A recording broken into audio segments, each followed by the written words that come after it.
So I'm sure you have heard about the benefits of raw foods. Raw foods, after all, are foods that are not denatured by heat or processed in any way. They're the type of foods that you find in nature, such as fruits and vegetables. So let's get into the reason why raw foods are preferable to cooked foods. So if you've heard the argument that some foods are more nutritious when they're cooked, this argument comes from a sense of a divisionary aspect of what it means to look at nutrition holistically. So when you only look at a couple of compounds that are maybe heightened due to heat activation and maybe disabling of fiber or cellulose, and it perhaps activates a vitamin A in carrots, you're not looking at the whole aspect of the food. You're looking at one tiny aspect that could be great in a higher amount, but you're not looking at how that one element corresponds to other elements in that same fruit or vegetable, how they can help the body absorb and utilize all of the nutrients together. So if you have one separate element, let's say vitamin A is heightened in carrots when they're cooked, what if the vitamin C is lost and the magnesium as well? So that means the utilization of this vitamin A is not going to be strong by the body, because the body prefers everything in a holistic, synergetic manner.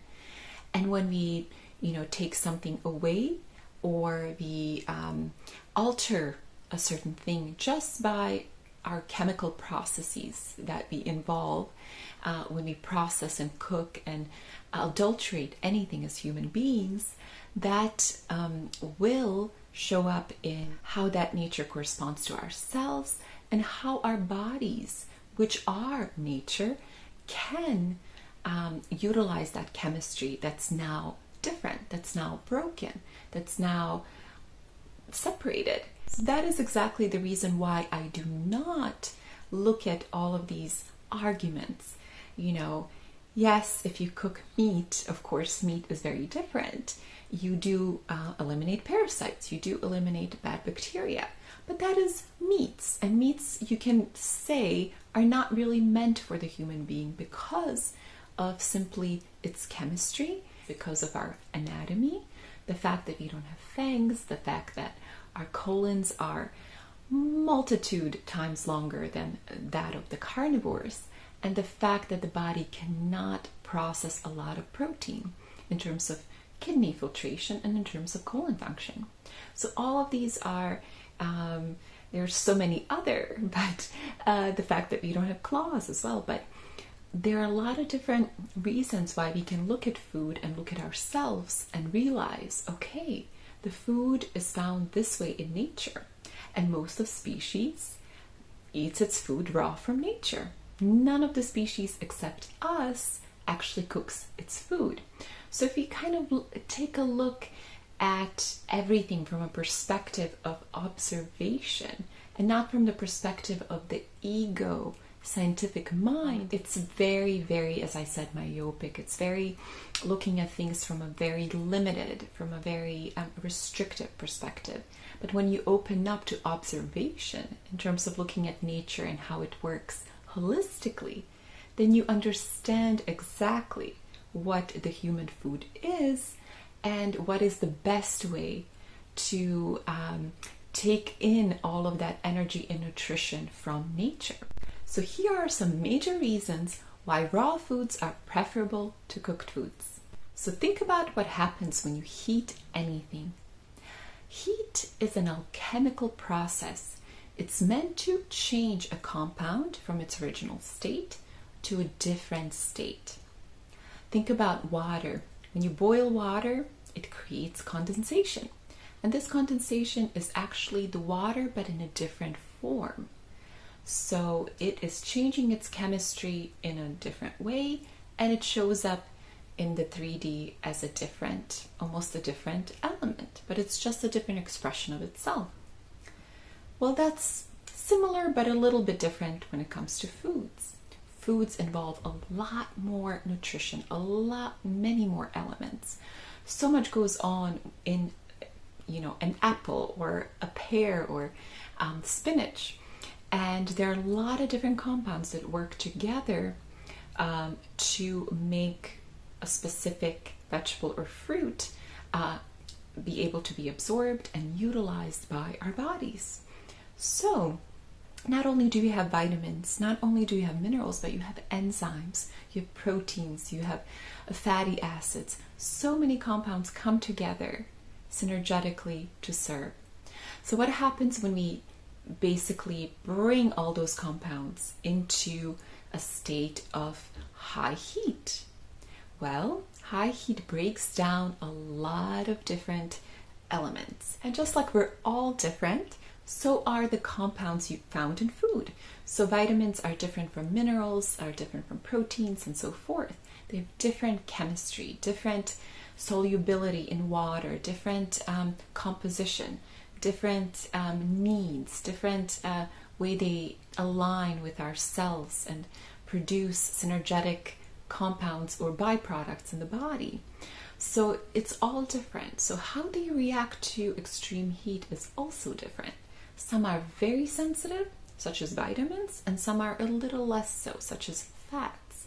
But all of them, when you heat them up to a certain extent, are going to change their chemistry. So proteins actually change and coagulate when you heat them up to a very high temperature. So they basically become very different. Let's say their structure is a bit more balanced, it's a bit more uniform. What happens during, production of heat, or then when they're exposed to heat, is that they become more coagulated, meaning they kind of deform and they fall on top of each other, all the amino acids, and they become dysregulated. They're not as coherent. So all of that happens not only in proteins, but also fats. And of course, vitamins are completely, let's say 50% of vitamins, especially vitamin C, is completely eradicated through heat. Vitamin B is eradicated. And I would say about 50% of other vitamins are lost in the heating process.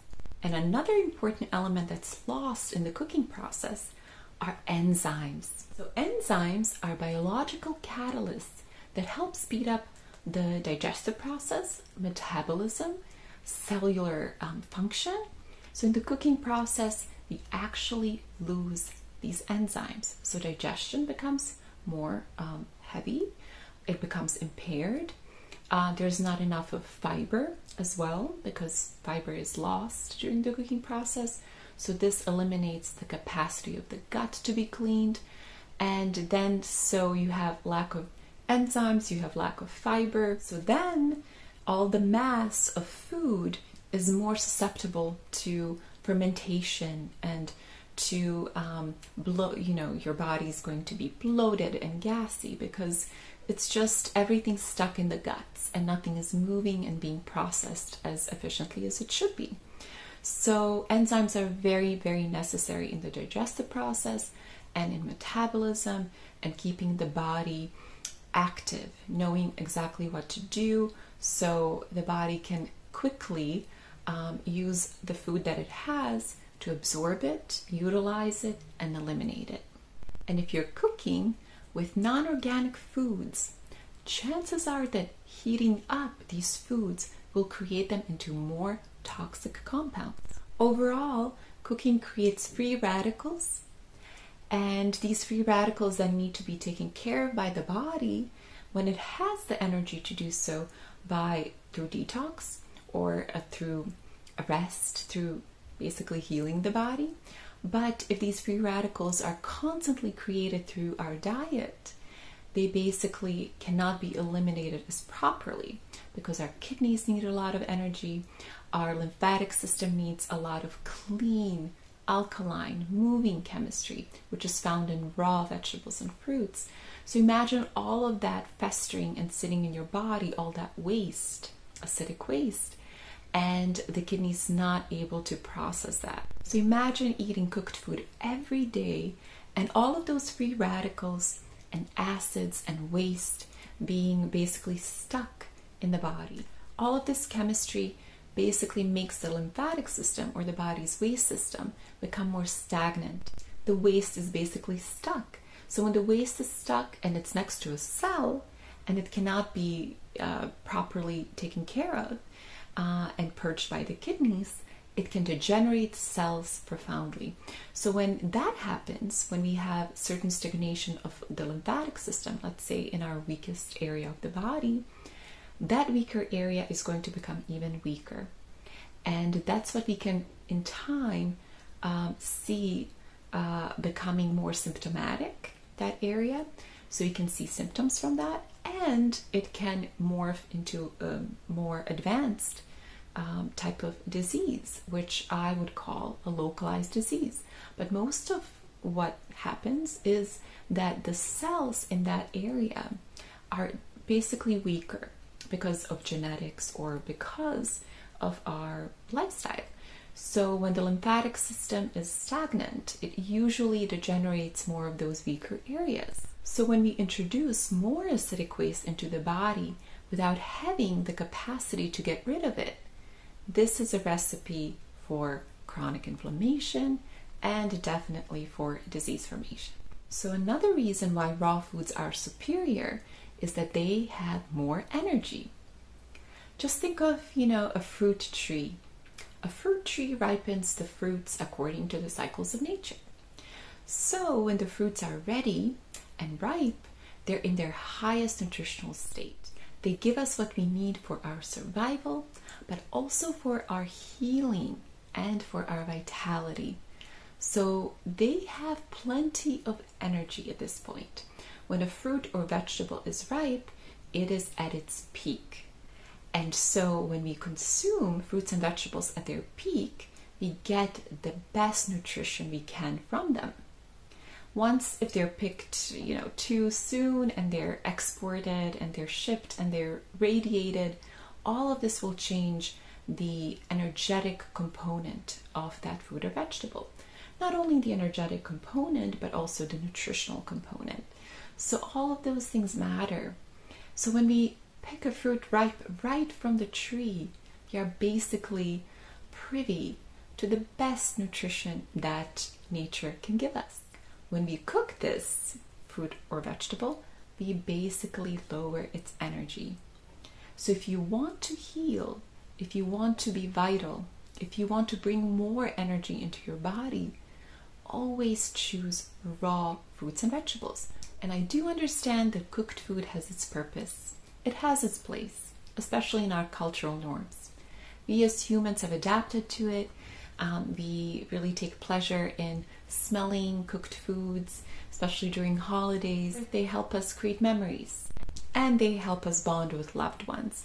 So cooked food does have its place. However, if we're on this health journey and we really, really want to elevate our body's function, elevate our mind, our awareness of the world, of ourselves, of spirituality, all of that is predicated on having more energy in the body.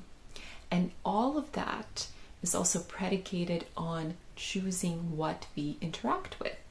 So if we interact with things that take away energy, produce more radicals, produce more waste, and clog our bodies, or basically suck that energy out of us, then we're not going to have enough to do what we need to do to get to those states of consciousness. So if you look at food as chemistry, and chemistry is energy, then eating for energy makes a lot of sense. Our food's not supposed to be actually meant for only pleasure. That's one aspect of the function of being alive, of actually enjoying our foods. But when it comes to eating specifically for nutrition, that is what food is actually meant for. It is meant as the proper fuel for the human body. So my desire is not to completely turn you off from cooked foods forever. Of course, cooked food has its place and you should enjoy it from time to time if you're a healthy person. But there are plenty of us that are plant-based and we have reached a plateau of healing that we can't transcend. And that is pretty much because most of our diet is cooked. And we are not introducing a live chemistry inside the body, pure electricity to make the body function better, to give it the energy to self-heal, to ignite the self-healing processes, to open up the eliminatory channels that the body needs to open up so it can detoxify, it can eliminate everything it doesn't need, and then use that energy to go after all the weaker areas and correct them. So if you're looking to heal specifically, my advice is to choose mostly raw foods. If, however, you're healthy and you love cooked foods, but you eat a lot of fruits, especially in the morning, which I recommend, and you're fine, your body's in a great shape, you don't feel you have any ailments, you're okay. You're okay. You just need to maybe incorporate a little bit more raw when you can. But the healing aspect is always asking for more energy. So if you feel you want to go that extra mile, you really can heal a little bit more. There's more work to be done, more genetic weaknesses to transcend and to basically heal, especially if you're going to be a mother-to-be. If you heal a lot of your genetic weaknesses with the information of food before you have a baby, it will not pass on a lot of those weaknesses. So all of that, think of the body as a basically receptor of energy. It works as a 4-part food processor, as in it digests, it assimilates, it utilizes and eliminates all the food, all the chemistry you place in it.